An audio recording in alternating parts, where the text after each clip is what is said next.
It's day 32, I think. And I've spent the day looking at Santa's workshop and what they all do. And I think I've discovered something. Let me tell you about it. There's never been a doubt that it's Santa's workshop. But one person makes sure it doesn't stop. Her name is Mira, and she is the elf in charge. And while she's very little, her voice is very, very large.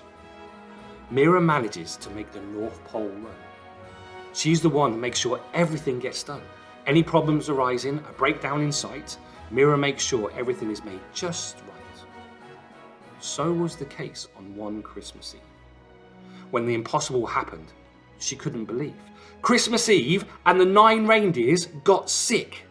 With no time to waste, she needed to do something quick. First, she called for the doctor, hoping he would make them well. He said 48 hours. That was too late, he could tell. She needed 9 replacements for this Christmas Eve, which was going to be almost impossible to achieve.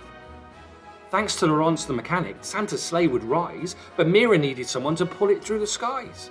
She stood in the stables trying to figure out a plan when Grumpy Gary arrived to help any way that he can. Mira had 1 reindeer she knew would stand in.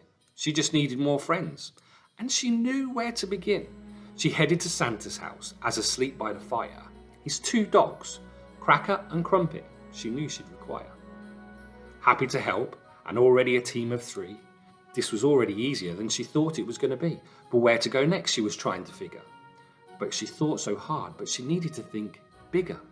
There was more to the North Pole than just there. She needed help from a place that they all lovingly share.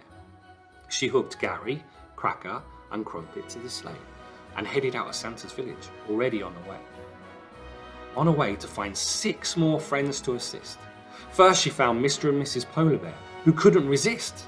Any chance to help Santa was a chance they would take, both agreeing what great reindeer they'd make. The friends travelled further than Mira ever had before, until they stumbled across Arctic foxes, of which there were 4. 4 little white foxes now tied to the sleigh, and Mira explained the situation they found themselves in today.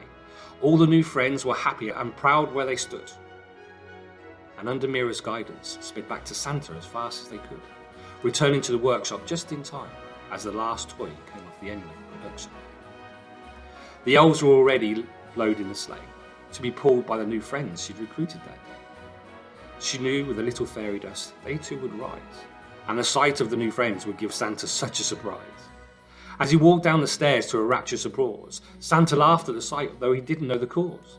Mira explained and introduced his new team, who were going to navigate him through the Christmas airstream. Santa thanked each one of them as he was introduced, which gave them all a little Christmas Eve.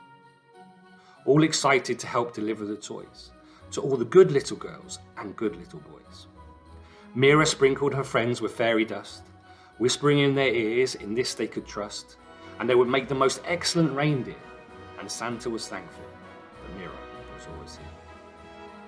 With no hiccups, they delivered the toys that night, and just like the reindeer, all kept out of sight.